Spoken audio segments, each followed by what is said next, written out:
20 octobre 2018, l'armée comorienne prend le contrôle de la médina de Moutsamoudou. Elle met un terme à un mouvement d'insurrection de 6 jours, des civils ayant pris les armes contre le régime du président Azali Assoumani. L'archipel n'a pas connu de tels soulèvements depuis la crise séparatiste de 1997. L'île d'Anjouan avait alors déclaré son indépendance. Ces événements avaient débouché sur l'instauration d'une présidence tournante entre les 3 îles qui composent le pays, Grande Comore, Mohéli et Anjouan. En principe, la prochaine présidence devait donc revenir aux Anjouanais, mais les réformes institutionnelles engagées par le président les en a privés. C'est un soulèvement spontané, je dirais bien, de gens qui en ont eu marre de ce qui s'est passé. Les Anjouanais qui s'attendaient en 2021 à diriger le pays pour 5 ans, comme c'était le cas pour les Comores, n'allaient pas accepter cela. En juillet dernier, Azali Assoumani a organisé un référendum constitutionnel qui lui permet notamment de briguer 2 mandats supplémentaires. Concrètement, l'ancien putschiste peut désormais se maintenir au pouvoir 10 ans de plus. À cela s'ajoutent arrestation arbitraire, interdiction de manifester, réduction du champ d'action des députés ou encore suspension de la Cour constitutionnelle.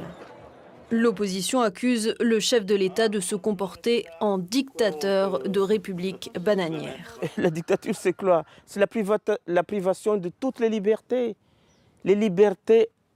individuelles, les libertés collectives, le droit de réunion, le droit de s'exprimer.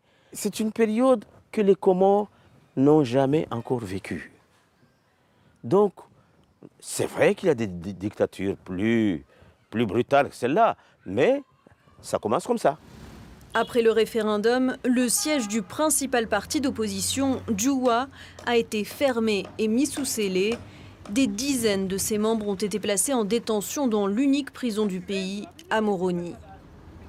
Ces gens sont enfermés en prison dans des conditions carcérales de violation totale des droits de l'homme. Ils se retrouvent à plus d'une dizaine par cellule, pour des cellules faites pour 3 personnes. Ils se couchent même à terre sur des nattes, même pas de matelas, avec plein de cafards, plein de rats, où ils sont obligés de faire leurs besoins. Il n'y a même pas de salubrité ou de toilette. Ils ont un seau où chacun va faire ses besoins. Parmi ces prisonniers politiques, l'ancien président Ahmed Abdallah Sambi. Peu avant son arrestation, il avait publiquement critiqué la politique menée par Assoumani Azali. Officiellement, il est inculpé pour corruption, détournement de deniers publics, usage de faux et forfaiture dans un scandale de vente de passeports à des apatrides. Les autorités ont fait de sa résidence une véritable prison lourdement gardée. Son avocat, seule personne autorisée à lui rendre visite, ne peut pas s'entretenir librement avec son client. Il dénonce une justice partiale.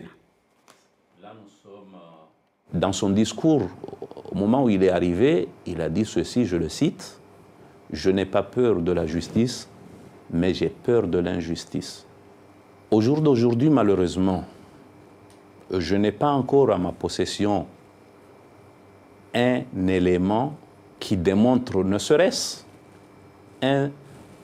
la justification de la commission d'une seule de ces infractions. Le gouvernement nie toute volonté de museler l'opposition.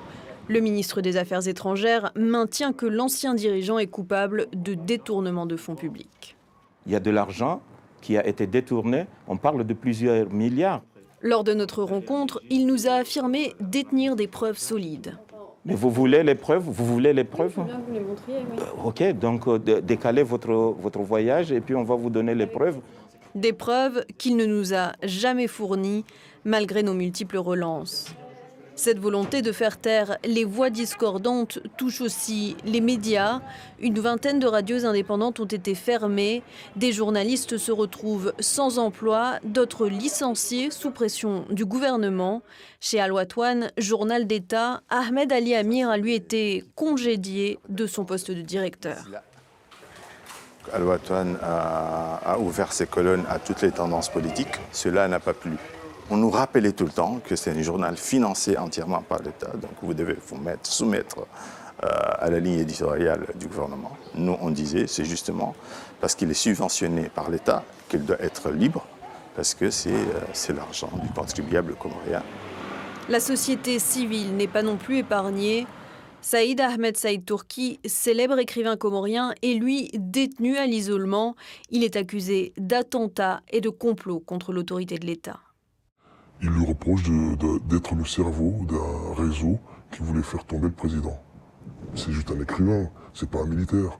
C'est pas la personne qui va organiser un attentat ou un coup d'État.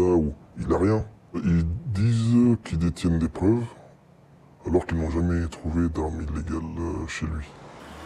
C'est dans ce climat politique de plus en plus tendu qu'Assoumani Azali a annoncé l'organisation d'une présidentielle anticipée au premier semestre 2019.